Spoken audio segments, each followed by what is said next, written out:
بسم اللہ الرحمن الرحیم۔ ایک آدمی گھر لوٹ رہا تھا کہ راستے میں اس کی گاڑی خراب ہو گئی۔ رات کافی ہو چکی تھی، ایک دم اندھیرا تھا، موبائل کا نیٹ ورک بھی نہیں تھا اور دور دور تک کوئی آگے نہ پیچھے۔ اب گاڑی سائڈ کر کے لفٹ کا انتظار کرنے لگا۔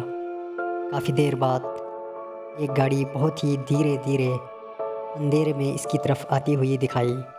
اب اس کی جان میں جان آئی۔ اس نے گاڑی روکنے کے لیے ہاتھ دیا۔ گاڑی دھیرے دھیرے رکتے رکتے اس کے پاس آئی۔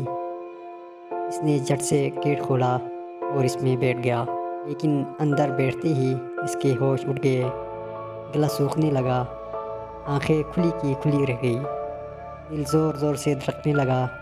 اس نے دیکھا کہ ڈرائیور سیٹ پہ کوئی نہیں تھا۔ گاڑی اپنے آپ چل رہی تھی۔ ایک تو رات کا اندھیرا، اوپر سے اتنا خطرناک منظر، اس کی سمجھ میں نہیں آ رہا تھا میں کیا کروں، باہر جاؤں یا اندر ہی رہوں۔ وہ کوئی فیصلہ کرتا کہ راستے میں ایک موڑ آ گیا کہ وہ تب بھی دو ہاتھ اس کے بغل والے کانچ پہ پڑے اور گاڑی مڑ گئی۔ پھر ہاتھ غائب تو اس کی سٹی پٹی اور گم ہو گئی۔ من ہی من آیات الکرسی شروع اور اندر ہی رہنے میں بلائی سمجھی۔ گاڑی اندھیرے میں رک رک کر دھیرے دھیرے آگے بڑھ رہی تھی۔ میری سامنے پیٹرول پمپ نظر آیا۔ گاڑی وہاں جا کر رک گئی۔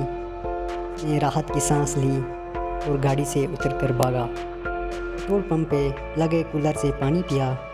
اتنے میں اس نے دیکھا کہ ایک آدمی ڈرائیونگ سیٹ پہ بیٹھنے جا رہا ہے۔ وہ دوڑتے ہوئے اس کے پاس گیا اور بولا، اس گاڑی میں مت بیٹھو، اسی گاڑی میں بیٹھ کر آیا ہوں، اس گاڑی میں بھوت ہے۔ آدمی نے اس کے گال پر ایک زوردار تماچا مارا اور کہا، بے کمینے، تو کب بیٹھا اس میں؟ تبھی میں سوچوں گاڑی اچانک سے اتنی بھاری کیسے ہو گئی۔